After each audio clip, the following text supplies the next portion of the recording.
Voilà, c'est parti. Allez, je m'en vais du pays Amish et je me dirige direction Allenton pour me rapprocher un petit peu de New York. Donc, je vais passer 3 jours à Allenton dans un hôtel un peu plus, on va pas dire luxueux, tu vois, mais un peu plus cosy, avec pour que je puisse travailler en fait directement sur place.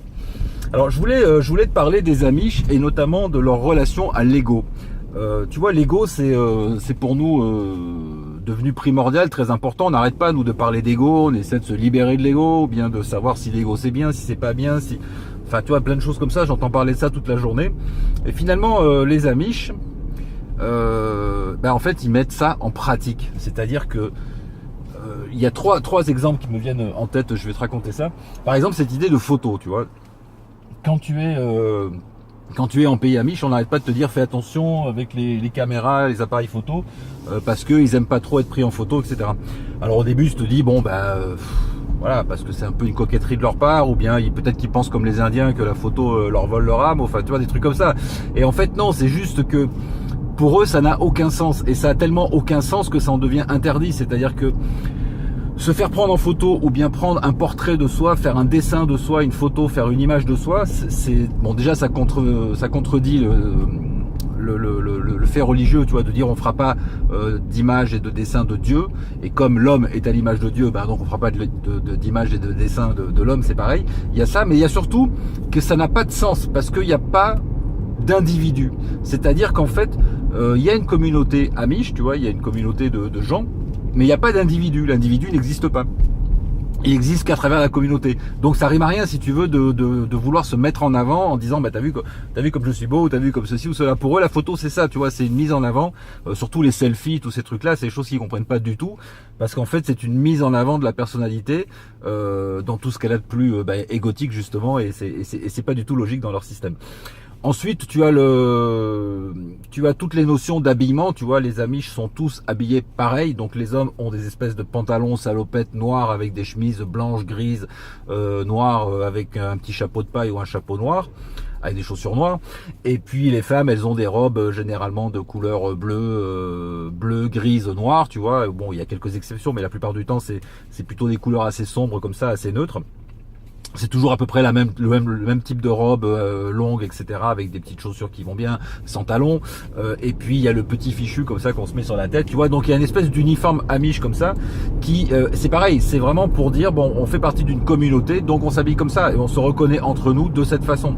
C'est-à-dire que voilà, il n'y a pas une personne qui va dire t'as vu, moi j'ai un costume qui est plus beau, ou bien moi j'ai une couleur un peu différente, ou bien moi j'ai une matière incroyable, etc. Non, tout le monde en fait est habillé pareil, toujours dans cette volonté de lisser comme ça, tu vois, le truc.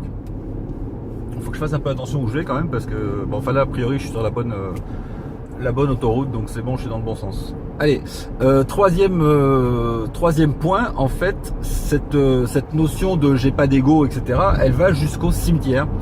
Quand tu es Amish et que tu meurs, comme dans beaucoup de sociétés traditionnelles, le corps est maintenu donc à la maison pendant 3 jours pour qu'on puisse venir apporter des hommages, etc. Et puis ensuite il est enterré. Et il est enterré dans un cimetière Amish. Et ce cimetière Amish, en fait, il est profondément égalitaire. Les tombes sont exactement de la même dimension, et surtout tu as une pierre tombale type. Donc elle est blanche, en pierre, etc. Elle fait 40 sur 80, enfin tu vois, je sais pas les dimensions exactes, mais c'est un truc un peu comme ça. Et puis il y a ton prénom, il y a ton nom, il y a ta date de naissance, date de décès, et puis basta. Il n'y a pas de qui tu étais, il n'y a pas non plus de à notre père, à notre fils, à notre machin bien aimé, notre grand-père, etc. Il n'y a pas ça. Il n'y a pas de décoration, il n'y a pas de fleurs, il n'y a pas quelqu'un qui va dire moi je voudrais des lettres un peu plus hautes, tu vois, ou un peu plus grosses, ou bien dorées, ou argentées, ou je ne sais quoi. Donc ça n'existe pas. Donc c'est réglementé. C'est-à-dire que même ça, tu vois, c'est réglementé. La taille de la lettre, la police, le caractère de la gravure, etc. Tout ça, c'est mis en place une bonne fois pour toutes, de telle manière que toutes les pierres tombales soient systématiquement les mêmes d'année en année, de siècle en siècle, je dirais, et qu'il n'y ait pas un individu qui sorte du lot. Tu vois, il n'y a pas quelqu'un qui a droit à une pierre tombale différente, ou bien à une tombe mieux placée ou plus importante, sous prétexte qu'il a été peut-être chef de ceci ou maire de telle ville, ou j'en sais rien. Enfin tu vois, il n'y a pas de cette notion de mérite, etc. Tu n'es en fait qu'un individu au service de la communauté, y compris donc dans cette mort, tu vois, dans la mort où tu finis comme tout le monde. C'est-à-dire que tu fais partie de la communauté, c'est la communauté qui est importante et pas l'individu. C'est vraiment un truc intéressant parce qu'au départ, je n'étais pas parti pour discuter de ça avec eux. Et puis tu sais, bon, c'est pas facile, ils sont pas très faciles d'approche, hein, les Amish.